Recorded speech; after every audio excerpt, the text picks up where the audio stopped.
pakiramdam mo nag-iisa ka. Walang karamay, walang kasama. Sa dami ng problema, ang hirap huminga. Kung sana lang may masasabihan ng hirap at dusa. May 5,000 FB friends ka, wala ni isa ang nangumusta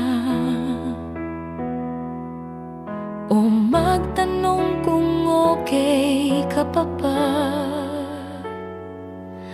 kung kaya mo pa ba o hindi na.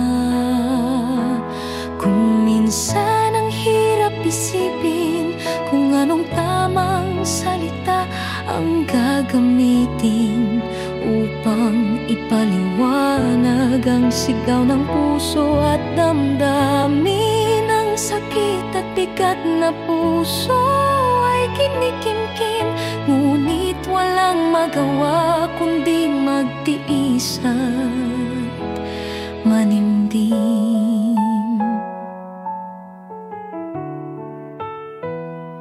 Lumaban ka, magtiis ka.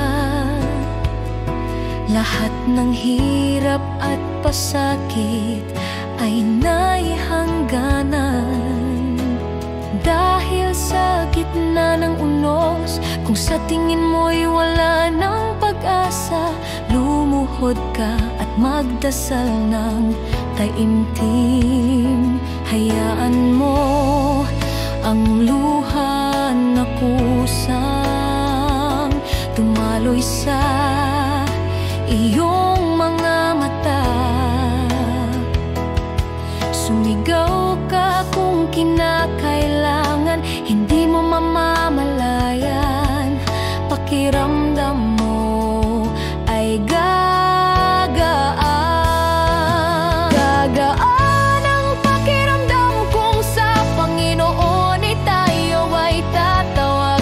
Sa mga panahong mga problema ay sinusubok ang ating tatag. Lahat ay lilipas din katulad ng unos, kung ito man ay dumating. Pagtapos ng ilang minuto, oras o araw, pasasanba't lilipas din. Ang Diyos laging nariyan, marahil ay di mo naramdaman, sapagkat abala ka sa bigat ng iyong pinagdadaanan. Sa buhangin, bakas mo ay isa,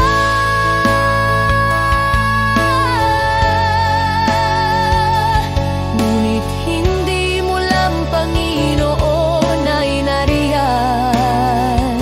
Binuhat ka niya sa bawat pasakit.